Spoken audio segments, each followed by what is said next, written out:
Shooting ఖాళీ సమయంలో బాలీవుడ్ నటుడు సల్మాన్ ఖాన్ కృష్ణ జింకలను వేటాడి చంపడంతో హీరో సల్మాన్ ఖాన్ను చంపేస్తామని బిష్ణోయి బహిరంగ ప్రకటన చేశాడు. ఎందుకంటే కృష్ణ జింకలను బిష్ణోయి పవిత్రంగా భావిస్తారు. అలాంటి జింకలను సల్మాన్ ఖాన్ చంపివేయడంతో బిష్ణోయి వార్నింగ్ ఇవ్వడం జరిగింది.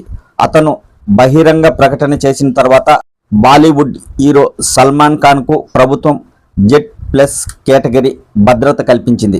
బిష్ణోపై హత్య, దోపిడీతో పాటు 24 పైగా క్రిమినల్ కేసులు ఉన్నాయి. జైల్లో ఉన్నప్పుడు బిష్ణోయి ఇతర ఖైదీలతో సంబంధాలు ఏర్పరచుకొని తన ముఠాను అంచెలంచెలుగా పెంచుకున్నాడు. జైలు నుంచి విడుదలయ్యాక ఆయుధ వ్యాపారులతో సంబంధాలు బలపరుచుకొని నేర కార్యకలాపాలను విస్తరించుకున్నాడు.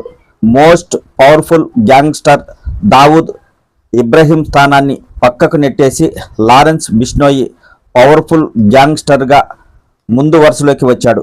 ఇప్పుడు ప్రపంచమంతా బిష్ణోయి గ్యాంగ్ గురించి చర్చించుకునే స్థాయికి ఎదిగాడు. ఎంత పెద్ద తోపైనా బిష్ణోయి పేరు చెప్తే భయపడాల్సిందే. ఆ స్థాయిలో బిష్ణోయి గుర్తింపు తెచ్చుకున్నాడు.